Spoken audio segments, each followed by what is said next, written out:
We're in a series called Rhythms of Remembrance. And what we're really after in this series, which is going to become a class that we teach over and over again, it's just a formational part of discipleship at our church. It's forming habits that form us. And so I want to just kick us off this morning and ask, I bet you every one of us knows what it feels like to be exhausted, right? I bet we could collectively do a pretty good job of explaining to somebody who's never been exhausted, God bless them, who are they, right? Well, how did that happen? And I bet we could do a pretty good job of describing what that feels like. But how many of us could give a class on how to get yourself out of that rut, on how to recover from exhaustion? And so what maybe the bigger question would be is, how many of us know how to really cultivate and find deep rest, like body, mind, and soul rest, that would bring you back from exhaustion or burnout or just life towards flourishing, towards health? I mean, do we just continually need to go on vacations we can't afford? Is the answer, I'm so tired, I just need the next Hulu show to binge watch. I just need more stuff, to distract me. Maybe we just need a third cup of coffee. Anybody on their third cup of coffee right now? How's that working for you, right? Or maybe we need some of the more cultural kind of like remedies. Maybe we need to declutter. How many of you guys did the whole process where you find everything and if it doesn't spark joy, you throw it out? And we're just going to clean up our house, and then our whole life is going to just like be so much better and easier, and that's going to be the answer, right? Or maybe we just need to downsize. We need to get a smaller house, or hashtag van life, right? This guy's thing is saying, make me Instagram famous. Anybody? That's what we need, right? Or maybe we just need to sign up for goat yoga. Anybody done that? Or puppy yoga? Anyone here tried puppy yoga? I mean, and all these things might just take the edge off, but are they really going to give us deep rest for our souls? There's an old church father named St. Augustine, very, very famous, very popular, very brilliant, and he famously said this. He goes, you have made us for yourself, O Lord, and our heart is restless until it finds rest in you. This morning, I want to talk about a scriptural remedy for the type of rest that we actually need. I believe it's a habit that many of us neglect, and it's costing us joy and love and peace and patience, faithfulness, gentleness, and self-control. And these are the things that Paul said are the fruits of the Spirit at work in us, transforming us to be more and more the way that we're supposed to be, the way that God created us to be. That's what it would look like. So I want to invite you to stand, if you're able, for the reading of God's Word this morning. And we're going to enter into an interesting New Testament book, the book of Hebrews. No one knows who the author is. Well, God knows who the author is, and the person who wrote it probably knows who they are, but they're not alive now, and nobody now knows who wrote this, which is interesting. And in chapter 4, chapters 3 and 4 are all kind of just a recounting and discussing Psalm 95.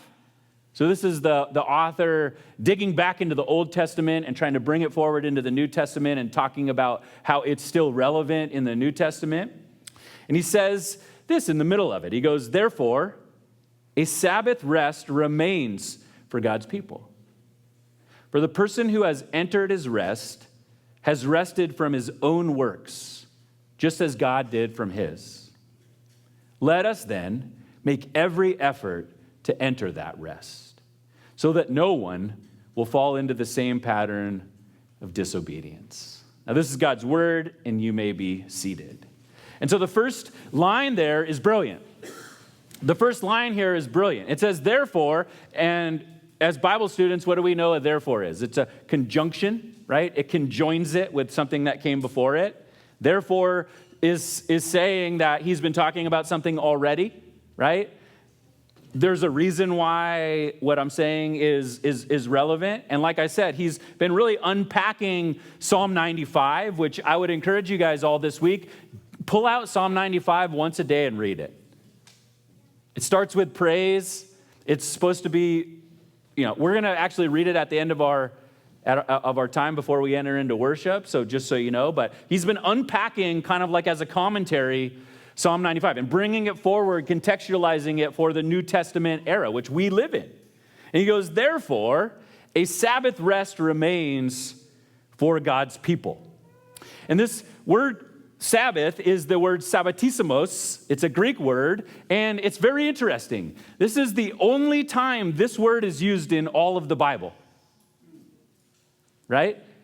There's other words that are used to describe rest and pause and cease and what we call Sabbath, or what they would have called in Hebrew Shabbat, right? You've ever heard Shabbat Shalom, right? That's talking about this concept, right? But it's this word sabbatismos used one time, and it describes the act of keeping Sabbath and the attitude of keeping Sabbath as a celebration. And so the idea of Sabbath, I don't know if what you think about Sabbath, you probably heard about Sabbath. Maybe you've gone to Israel and you've seen the Sabbath. How many of you guys have seen the Shabbat elevator, which is really interesting? All right, the Jewish people are not allowed to do any work on the Sabbath. And so they have a special elevator. They have two elevators, one for the Gentiles and one for them. And what's unique about the Jewish elevator, the Shabbat elevator, is that when you get on it during Sabbath, it goes up and it stops at every floor. Why? So they don't want to do any work, and I guess pushing a button would be work.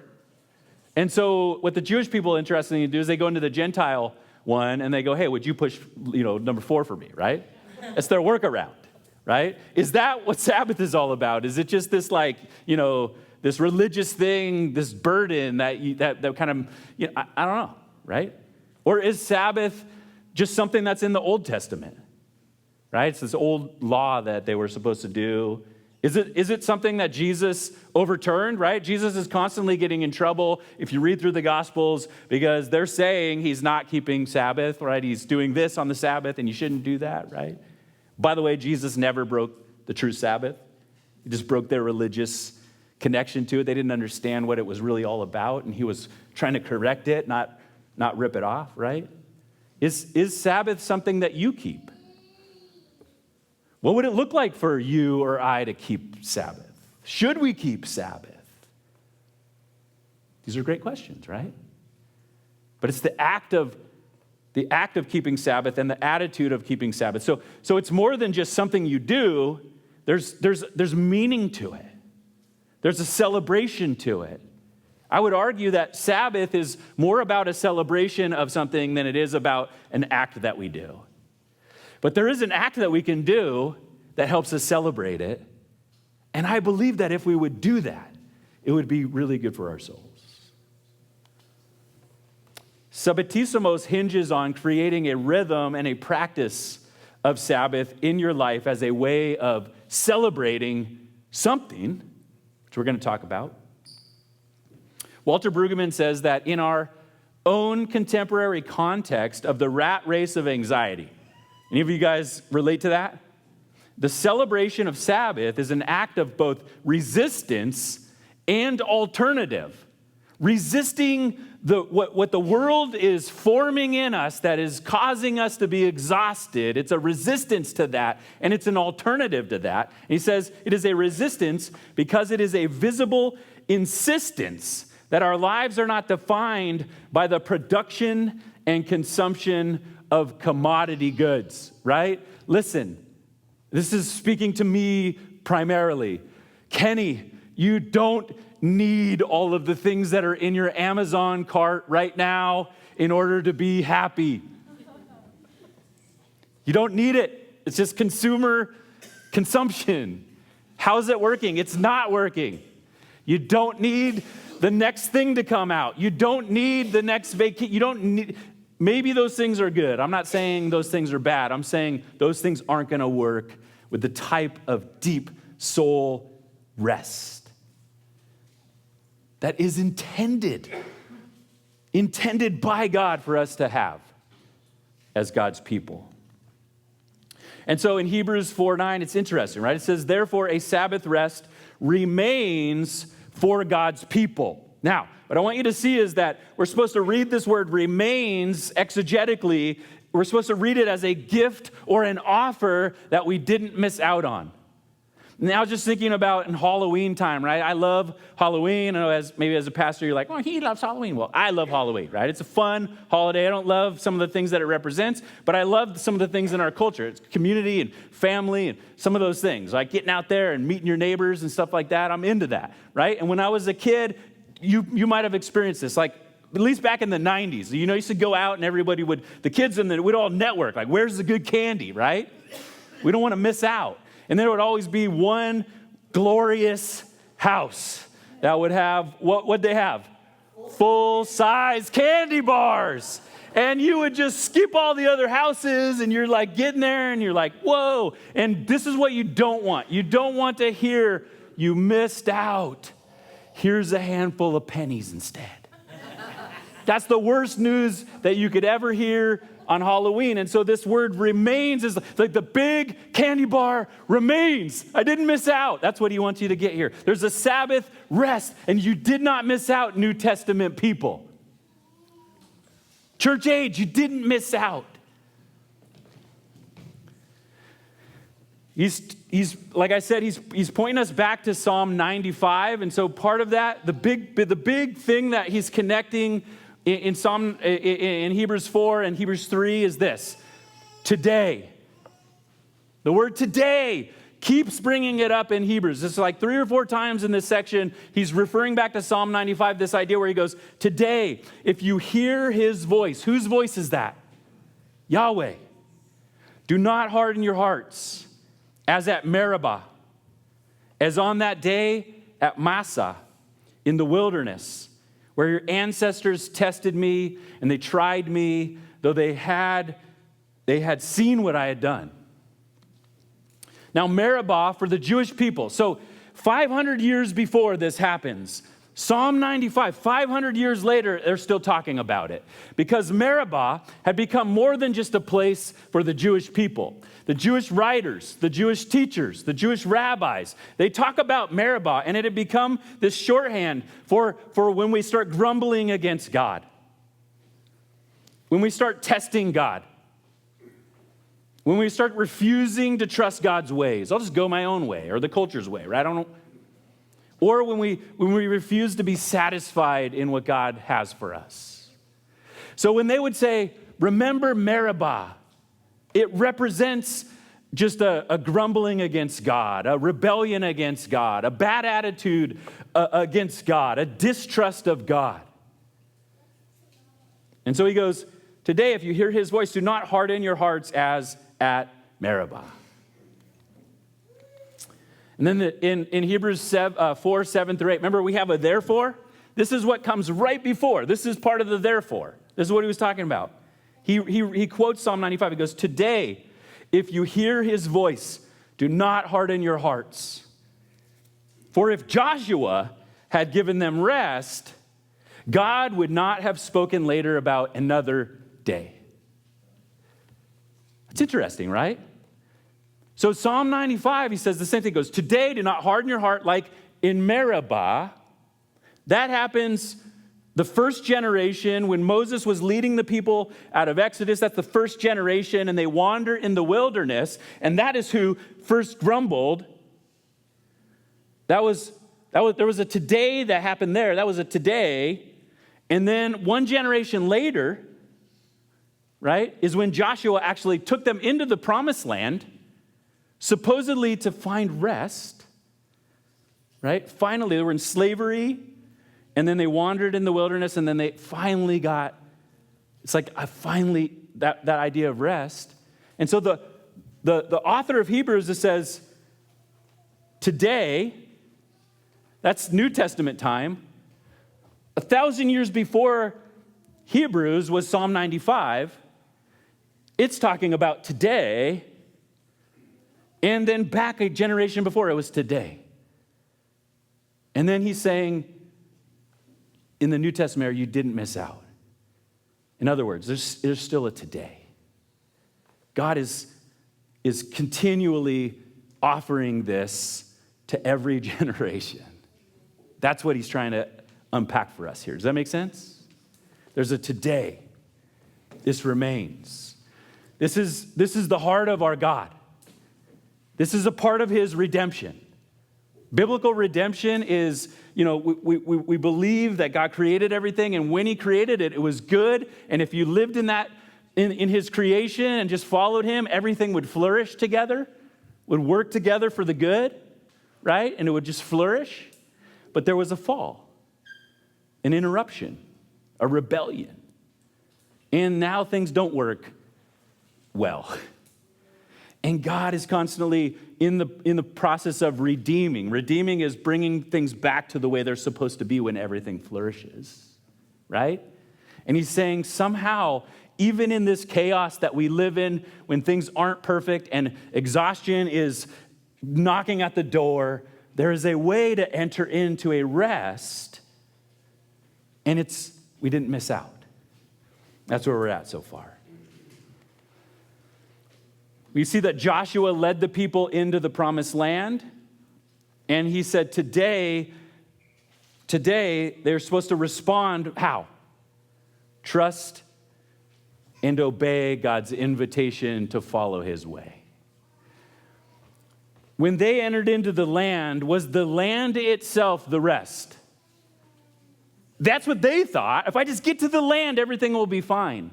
No, getting into the land was an opportunity, an invitation to reorient their lives around following Yahweh. And if they had done that, if they had trusted him and obeyed him and patterned their lives around him, then they would have gotten healthier and healthier, and they would have flourished more and more.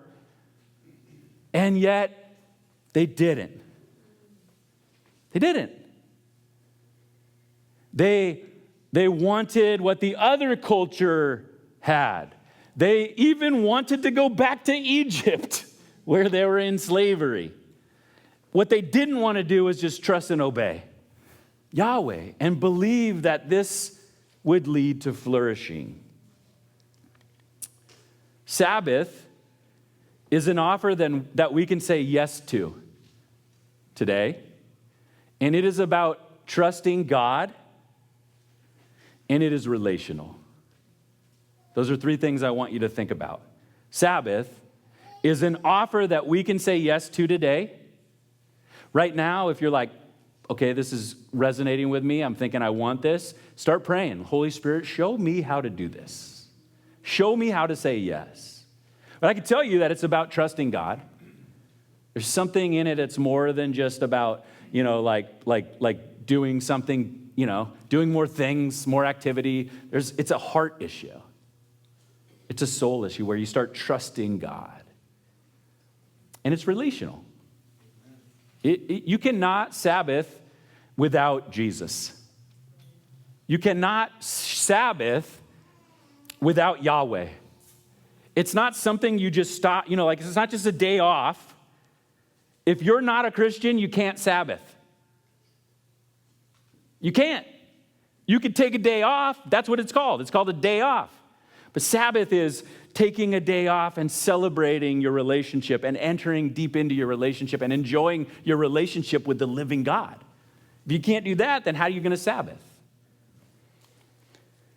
And then he goes, therefore, a Sabbath rest remains for God's people. When we see for God's people, we're supposed to read this as covenant identity. Covenant identity. Look in Exodus 19. This is back in the Torah. Moses is recounting this to the people through God. Now, if you will carefully listen to me, to Yahweh, and keep my covenant, you will be my own possession out of all the peoples. Although the whole earth is mine, and you will be my kingdom of priests and my holy nation, these are the words that you are to say to Israel. It's about being his people. Somehow this Sabbath rest has to do with being his people. It's relational.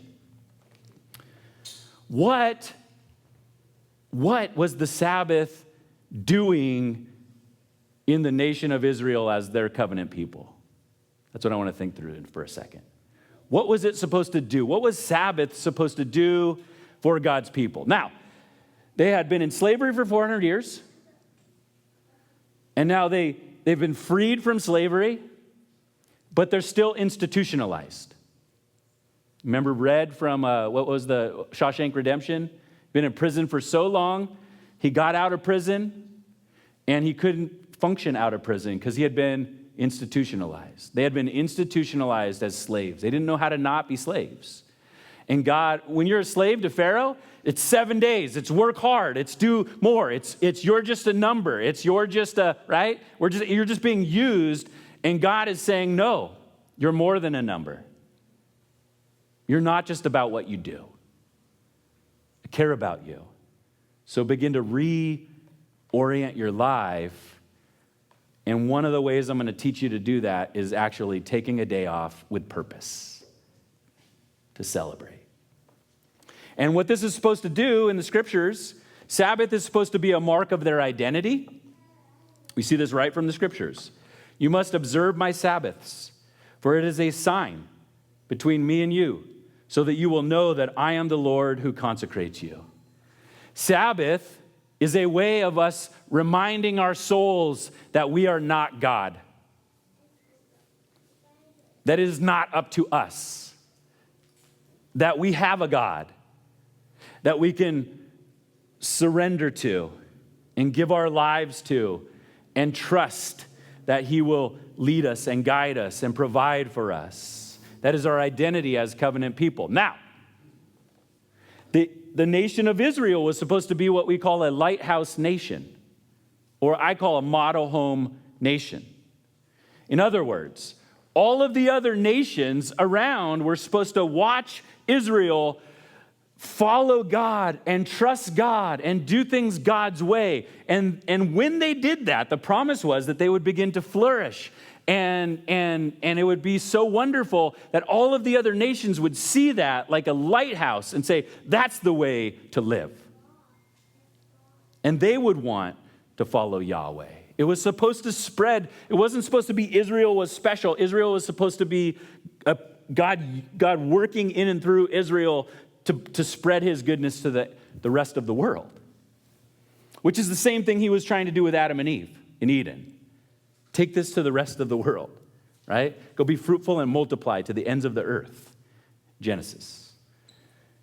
For Abraham and Israel, it was follow me, and I'm going to bless you.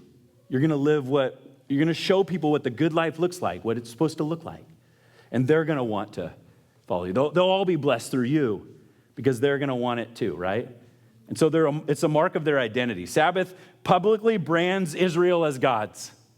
These are God's people, and now I can see that being God's people is good. So everyone's going to want that. It's also a visible sign of justice. Look at this in Exodus 23. Rest on the seventh day so that your ox and donkey may rest, and the son of your female slave as well as the resident alien may be refreshed. Don't just, because you're rich and affluent and can afford to take a day off, don't you just take a day off. All of your land needs to take a day off. Your animals need to take a day off. The people that work for you need to take a day off. What we're supposed to read here is this is a love your neighbor thing. When we talk about emotional health, one of the ways that I think that we should say, like, how do you know when you're emotionally healthy? Are you able to love God well? Are you able to be present and just sit in his presence? Are you able to obey him? And are you able to love your neighbor well? When we're not healthy, we all know, right? Like you're driving down the street, and do you love your neighbor at your best when you're exhausted, right? Or do people just get under your skin a little bit more? You don't give them any grace. Like someone cuts you off, and what do you think? You think immediately, jerk, right? we don't stop and go like, oh man, their pregnant wife is probably in the back seat and they're rushing to get to the hospital. Like, go girl, go, right? We don't do that. Right? Because why? Because we're like thinking about us and how this affects me, right? It's like, that's not emotional health. Sabbath is supposed to give us some bandwidth and some margin and some health that we can just extend to other people and love our neighbors well. We can love those who work for us. We treat people better, right? When we're emotionally healthy. Sabbath is supposed to enrich that in this community. And it's a trust and obedience and a worship thing. You know, when they were grumbling, and God is so gracious that they were grumbling, I don't have any food, and I don't have any water. I want to go back to Egypt, where they were slaves. Well, at least I had food and water, right? Right? And God says, he sends manna, quail and manna. Manna is this bread from heaven. We've all probably heard about it. And he gives them some rules with this manna. Manna is going to fall in the morning, and so go out each day, and you're going to collect the manna. Enough for your family and you. Don't be greedy. Just get as much as you need. And then on the sixth day, it says, on the sixth day, collect twice as much as you need. Every other day, the other days, if you were to collect more than you needed, it tells you in the scriptures, it goes, that's going to turn into maggots. It's going to rot. But on the sixth day, if you collect enough for 2 days, why are they collecting enough for 2 days? Because on the seventh day, they're not supposed to do any work. They're supposed to just rest. So he's like, I'll give you enough on the sixth day to cover the seventh day. I got you covered. You can rest. Got you covered. And it says it was like a test. He was doing it to test them, to see if they would trust him.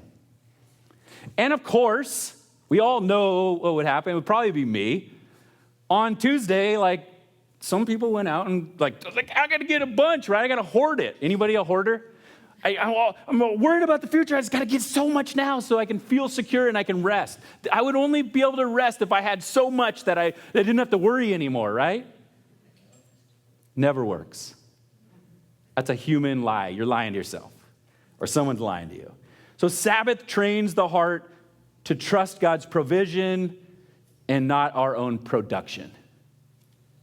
Why do you work constantly on the Sabbath? Because you're worried you won't have enough if you don't. Can't stop, then someone else will get ahead.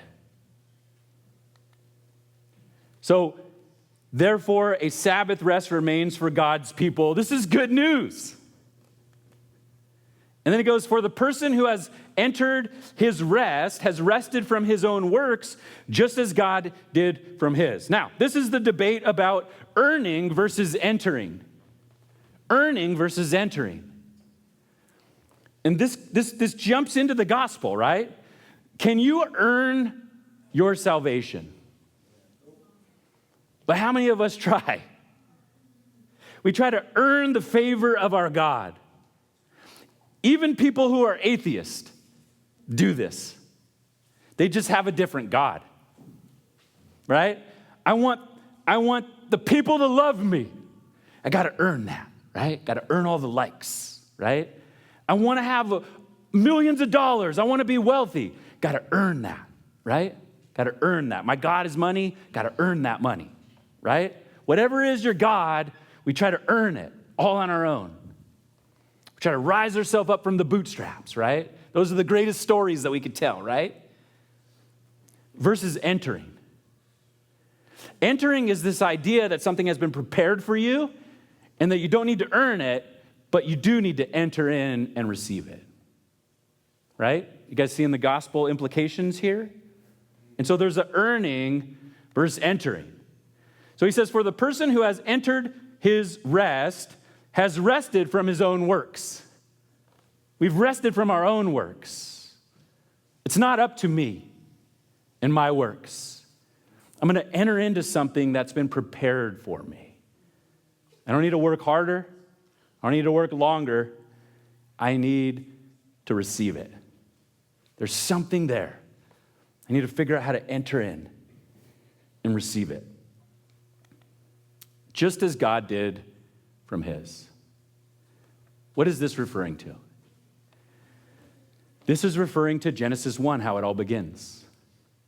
If you remember the story, in Genesis 1 and 2, Genesis 1, he creates everything that was created in what's described as 6 days, right?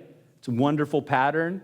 The first 3 days, he creates all the environments that are created. And then the second set of 3 days, he creates all of the creatures that live in those environments. And then what does it say? And then he rested. Sabbath is about trust and obedience, and Sabbath is rooted in God's good created order. God taught us Sabbath right in the beginning. He worked for 6 days. On the seventh day, God rested. And this teaches us a number of things. There's a pattern in Genesis 1 that we can learn from that has to do with Sabbath, I believe. Look at what it says in Genesis 1:8, and for every day it says this. It says, evening came, and then morning, and that was the second day. What's interesting about that? How many of your days start in the evening? How many of you guys think your day starts in the evening? How many of you guys think your day starts in the morning? Do you start your day with a cup of coffee in the evening or in the morning, right? This is redefining, or we've redefined maybe, what a day is. Did you ever notice that? The evening is when the day begins. It was evening, and then it was morning, and that was the day until the next evening. Eugene Peterson has this brilliant implication that I think would be game changer for us. It's been a game changer for me. He says, think about it. God created the world in such a way that your day begins with a wonderful meal with your family and some fun, and then a full night's rest. And then you wake up in the morning, and God's been at work all night, and he's just saying, welcome in and partner with me in what I'm already up to. How many of you guys that would change your soul's rest if you would have the perspective that God's already been at work. It is not all up to me. I don't need to wake up in the morning and get the mojo running. It's right. Like, I need to get up in the morning and go, wait, I have a God who has already been at work all night, all of creation, and he's in Ephesians 2:10, it says he's already prepared good works in advance for me to do today. And so it's like, all right, God, what do you got for me? I'm just co-partnering with God. What if we woke up in the morning and our prayer was just, God, you've already been at work. Help me enter into the work you've already been working at. Honestly, how many of you guys, when you pray like that, you ask God how you can partner with him versus, got all these things going on, I'm just asking God to partner with me.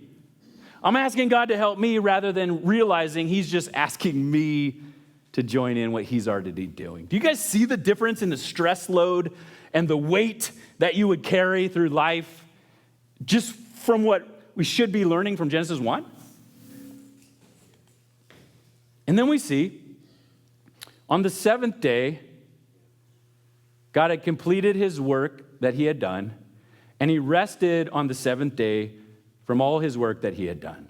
Now, John Walton makes a great point here. He goes, the picture here of God resting is the picture of his royal residence.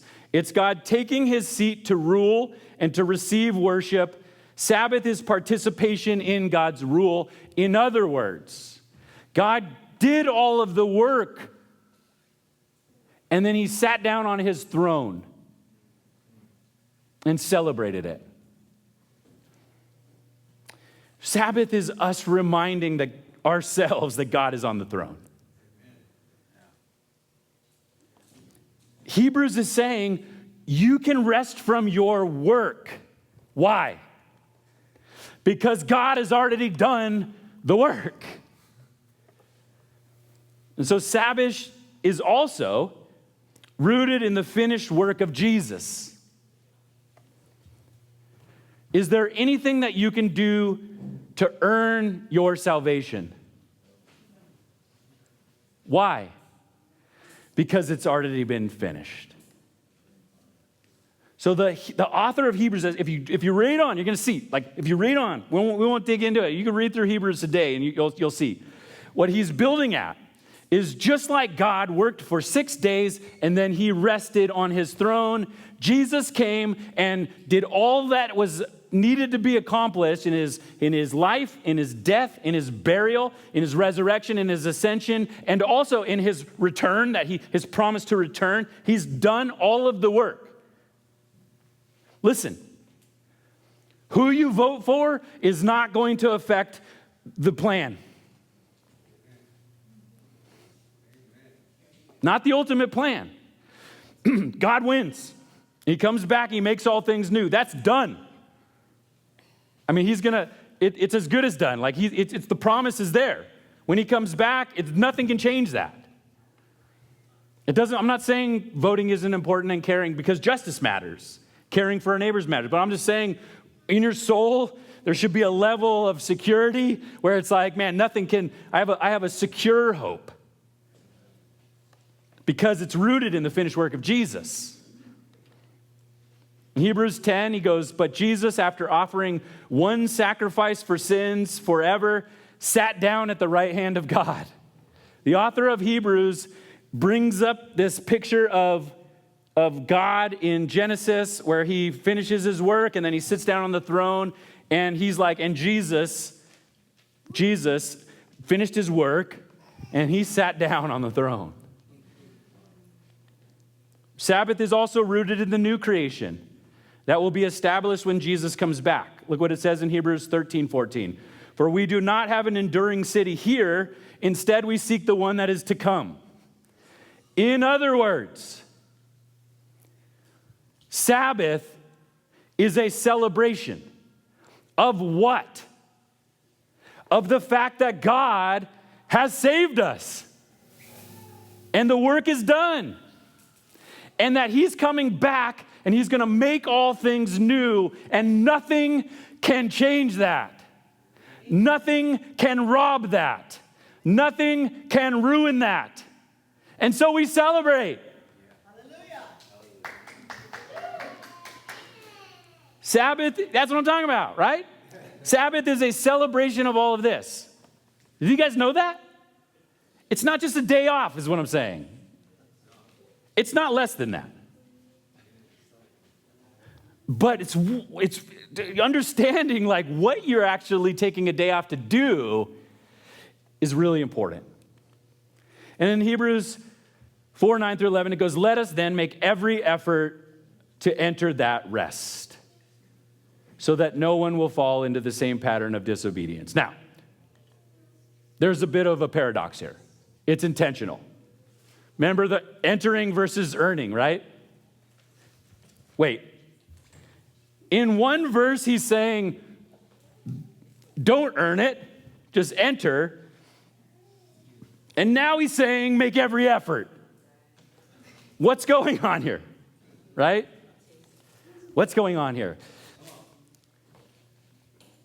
We still do work. We don't do work to earn God's favor. We do what we do inspired by our salvation, right? Because we're saved, we work. Because we're saved, we enter in and we partner with God in the good works that he has prepared in advance for us to do. But also, we rest in rhythm. Why? Because the work's already been finished, but there's still work to do, right? So he's saying, make every effort to enter into the rest, but not to earn your salvation, not to earn the rest, but because.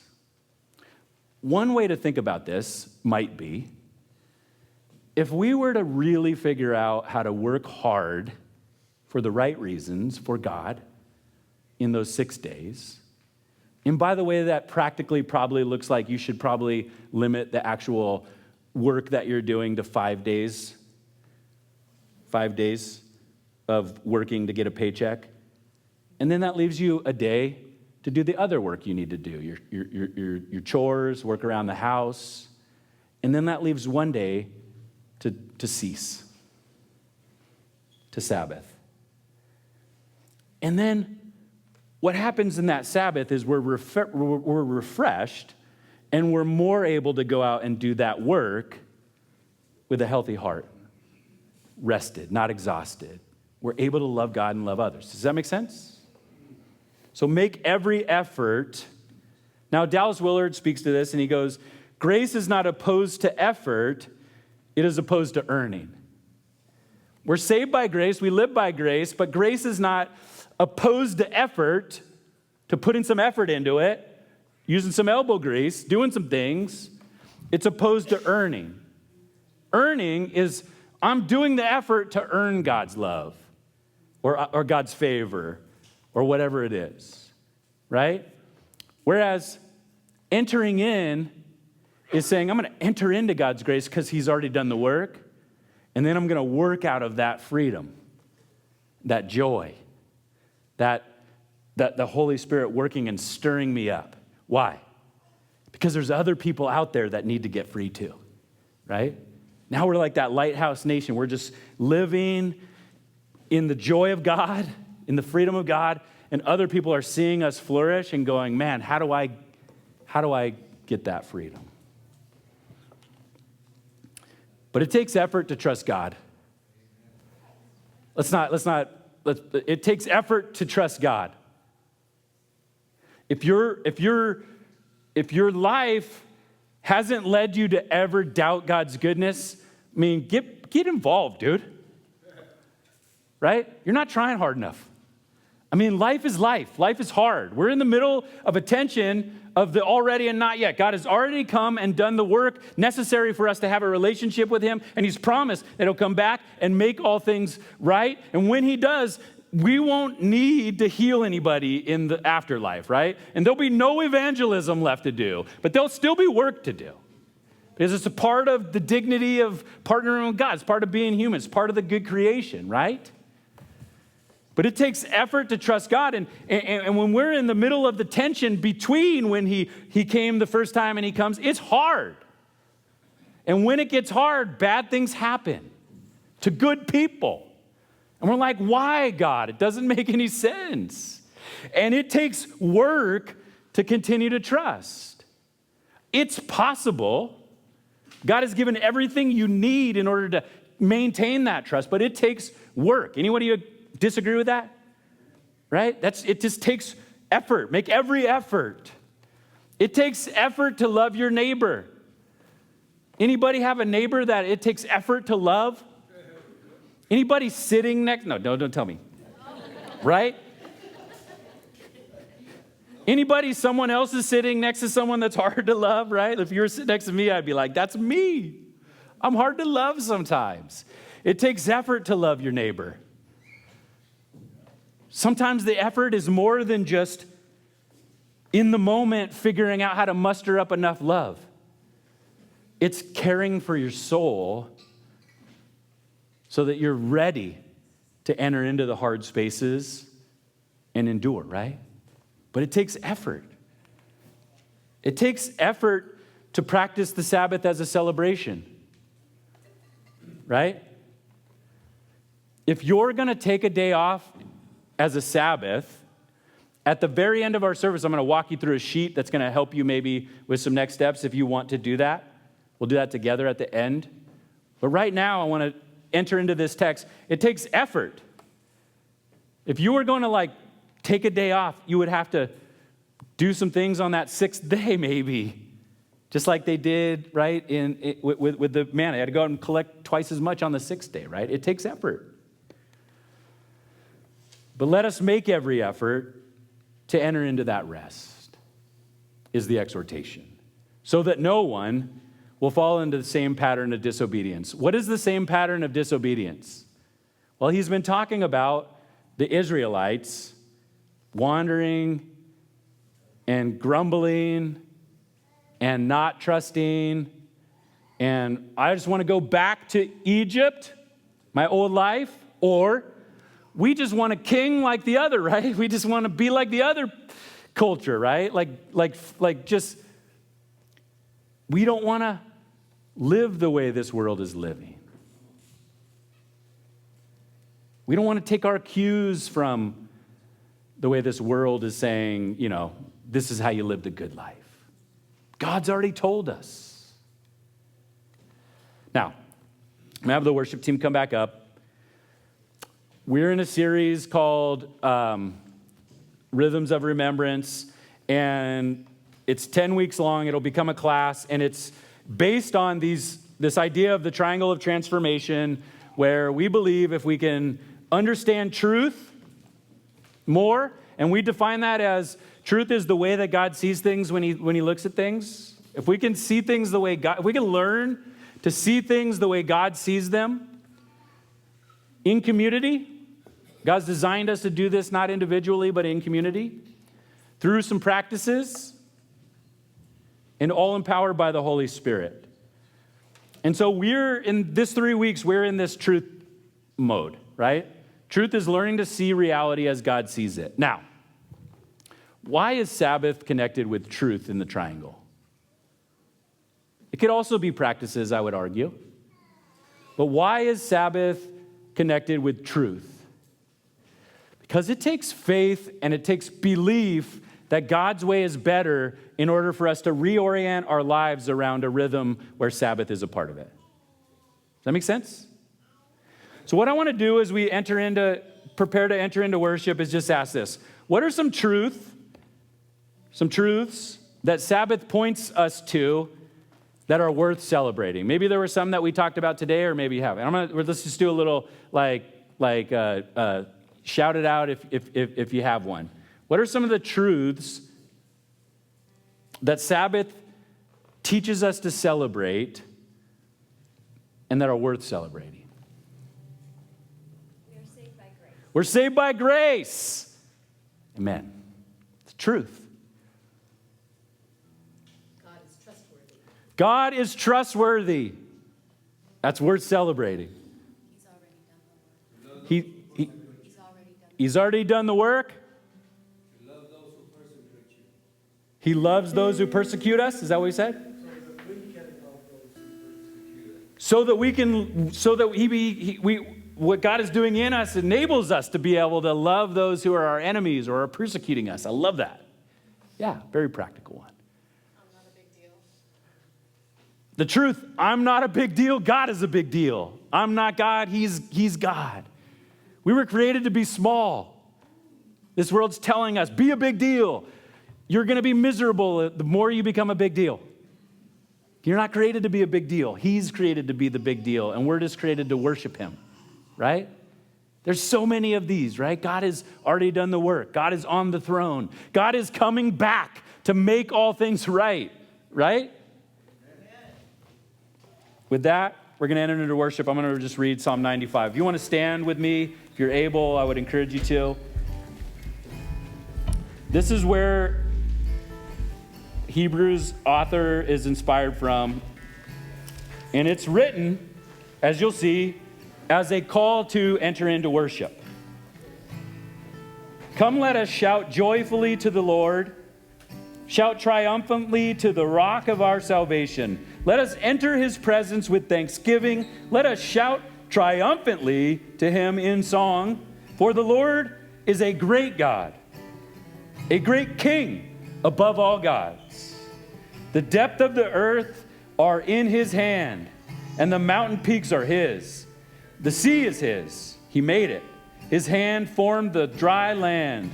Come, let us worship and bow down. Let us kneel before the Lord, our Maker, for he is our God, and we are the people of his pasture, and the sheep under his care. Today, you hear his voice. Do not harden your hearts as at Meribah, as on the day at Massah in the wilderness, where your fathers tested me. They tried me. Though they had seen what I did, For 40 years I was disgusted with that generation. I said, they are a people whose hearts go astray. They do not know my ways. So I swore in my anger, they will not enter my rest. Let's not be like that. Let us enter into his courts with praise. Amen.